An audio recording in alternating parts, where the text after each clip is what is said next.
All right, I'm back. Talania, a tranquil, loving moment. All right, now back to husband and wife and love, mutual love, spiritual love, and yes.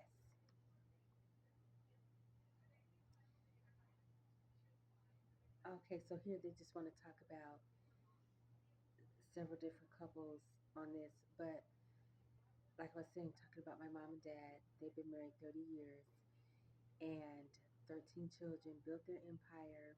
My mom was a registered nurse and my dad was a pathologist, and they worked in the same hospital together for over 20 years.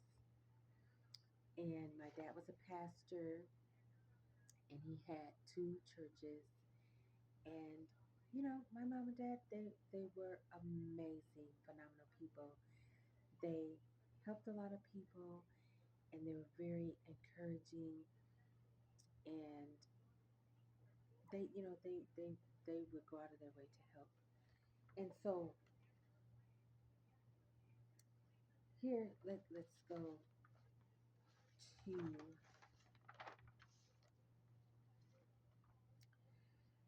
Ephesians 5:22, submitting yourselves one to another in the fear of God.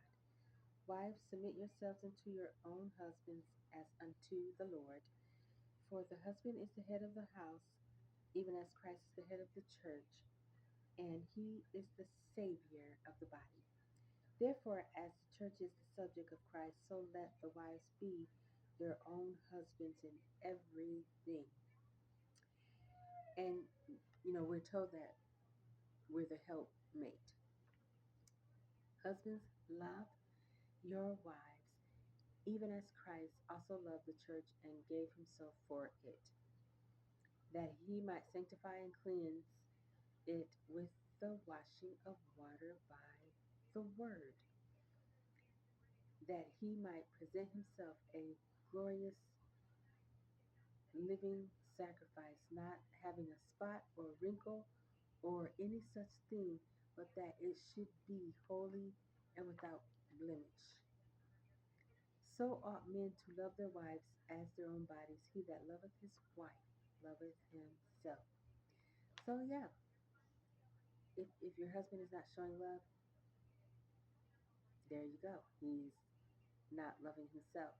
Because if he loved himself, then he would transfer that love to you, that incredible love to you. And for no man even yet hated his own flesh, but nourishes and cherishes it, even as the Lord the church. For we are members of his body, of his flesh, and of his bones. For the cause shall a man leave his father and mother, and shall be joined unto his wife, and they two shall be one flesh.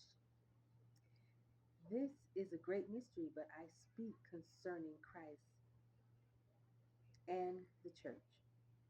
Nevertheless, lest every one of you in particular so love his wife even as himself, and the wife see that she reverence her husband. And so I know y'all heard about those women that feel like they shouldn't listen to their husband. Well, then they shouldn't get married. Just stay single and do what you do. All right. So again, I say each man must love his wife as he loves himself, and the wife must respect her husband. And so they just reiterating there. And let's go on.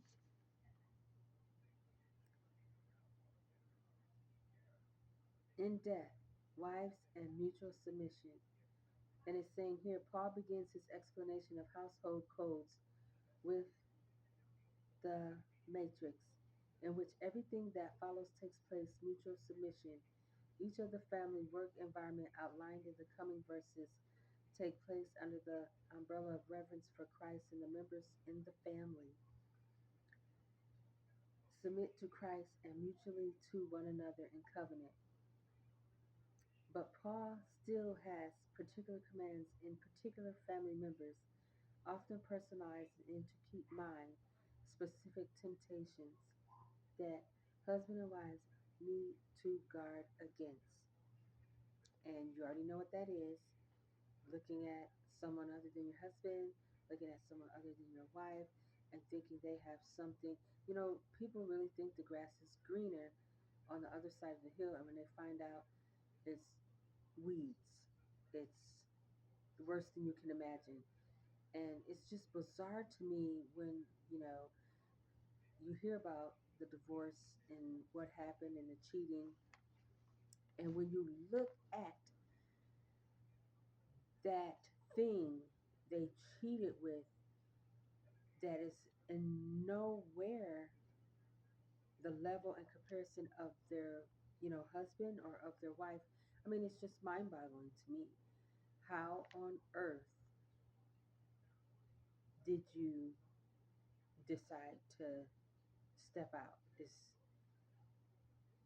I mean, we're talking a downgrade that's just despicable. Beginning with the wives, Paul encouraged them to submit to their own husbands. It must be noted that this is not a command rooted fundamentally in gender, but rather in the relationship that is have. Women submit to men to their husband, but rather wives submit to your own husband. Okay, so women submit to men, but rather wives submit to your own husband. Yes, absolutely. We're not talking about submit to somebody that's not your husband. That's ignorant. I mean, that just make absolutely no sense at all. So, all right. How can we demonstrate submission to the Lord in covenant and marriages? It appears that single people are left out of these verses, but make up the significant portion of the population of the church. Do Paul's command to married couples have any bearing on single people? Marriage is a wholly debated issue in our world today. Well, in the world today, right now, they're just destroying marriage. Like I said, the divorce rate is so high that, you know, people need to come back to God and what it was all about in the first place: God's love and the union of Adam and Eve. And Paul commands to husbands and wives are intense, all encompassing, and intended toward a permanent, lifelong relationship. Wives are to submit in all the things, and husbands are to give up their lives for their wives till death. No, okay, that old vows of for richer or poorer should be for richer and richer. This is that talking about till death do you part. They're gonna have to change the vows. Okay, make up your own vows. Okay, so if you are married, what is the hardest part of being married? If you look to be married, what do you think will be harder for you in marriage? If you are single, what do you think Paul would have you glean from the relationship between Christ and his church? So,